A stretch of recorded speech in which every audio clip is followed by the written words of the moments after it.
Do coração das estepes até os limites do Oriente, os mongóis avançavam como uma onda imparável, deixando atrás de si o som ensurdecedor de cascos, e a sombra de um medo que parecia mais poderoso do que qualquer espada. Não eram apenas guerreiros ferozes, eram mestres de estratégia, capazes de transformar a guerra em cálculo quase matemático.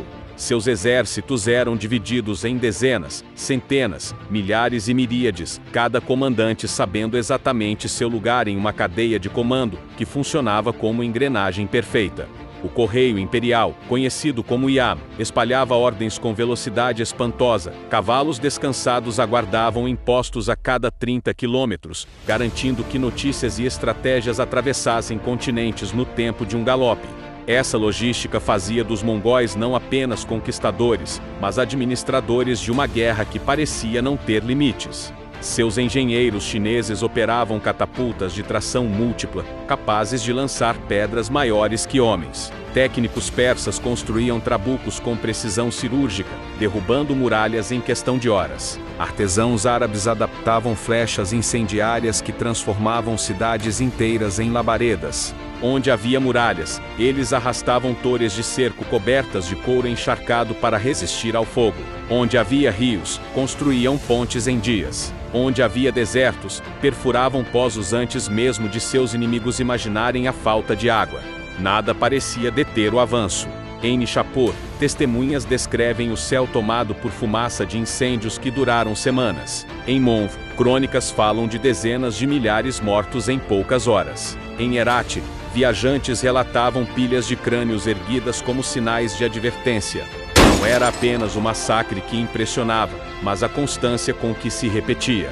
Cada cidade que resistia era destruída para servir de exemplo. Cada cidade que se rendia era poupada, integrada ao sistema de tributos e proteção. O medo, portanto, não era apenas resultado do horror, era também política, administrado como ferramenta de dominação. As rotas comerciais eram preservadas com rigor.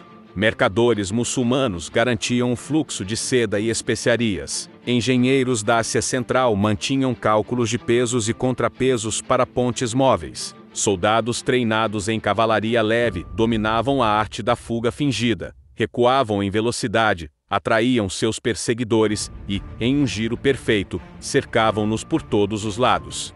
Governantes não perguntavam mais se resistiriam, mas quando cairiam. Muitos, diante da certeza de destruição, preferiam abrir os portões e pagar tributo.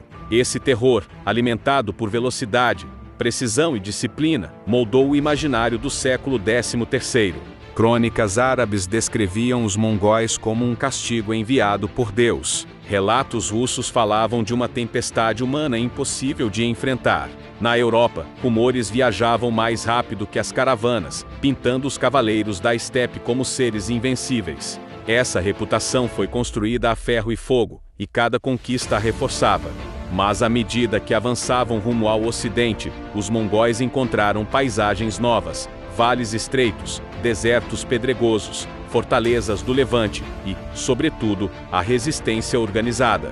No Egito Mameluco, os mamelucos, escravos guerreiros que haviam conquistado sua liberdade pelo ferro, observavam, estudavam e esperavam. Enquanto Bagdá caía em 1258 e Damasco sucumbia pouco depois, o pavor parecia se espalhar como uma epidemia. Mas, no Egito, nascia a ideia de um confronto inevitável. É nesse contexto que se ergue a Injalut, uma batalha que não começou no dia do combate, mas nos anos de avanço mongol, nas muralhas derrubadas, nos corpos espalhados e no terror convertido em política. O peso da invencibilidade mongol era tão grande que desafiar essa lenda parecia impossível. E, no entanto, uma força endurecida pela escravidão, pela guerra e pelo deserto decidiu encarar o impossível.